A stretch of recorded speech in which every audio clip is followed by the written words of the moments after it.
समस्त को आज जो प्रेस कॉन्फ्रेंस अच्छी टाउन थाना समस्त को स्वागत करुच्ची। तो आज जमी आम 31/8/24 मेडिकल अच्छी DH से गोटे चोरी केस रेजिस्ट्रेशन होता 511 नंबर केस रमेश कुमार दास बारिकपुर रामनगर सी आनी। तो यही केस इन्वेस्टिगेशन करा जाइकी जन को धरा जाइतिला शेख महफूज थाना रांझ एरिया रूराल थाना अंतर्गत एवं पाखु से गाड़ी को उद्धार करा जाइतिला एवं ताकू इंटरोगेशन करा जाइकी 18 गोटी गाड़ी आज आम रिकवरी होती जोटी की आमर होंडा साइन 4टा हीरो सुपर स्प्लेंडर गोटे हीरो होंडा स्प्लेंडर 3टा हीरो HF डिलक्स आमर 4टा होंडा ड्रीम लाइव गोटे डुएट हीरो 125cc स्कूटी गोटे हीरो प्लेजर गोटे हीरो पैशन प्रो गोटे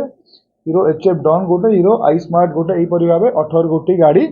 आमर रिकवरी करा जाइए एवं यही आमर अभियुक्त को वर्तमान कोर्ट चालाण करा जिवो। केवल यही अभियुक्त संपुक्त ना गैंग अन्य माने सामिल अच्छा धरने को आम चेष्टा चलैछु। गाड़ी गैंग ना तार किसी चिंता ही अच्छी मेनली एमाने गाड़ी ही चोरी करुले मोडस ऑपरेंडी गाड़ी चोरी करवा ही थिला।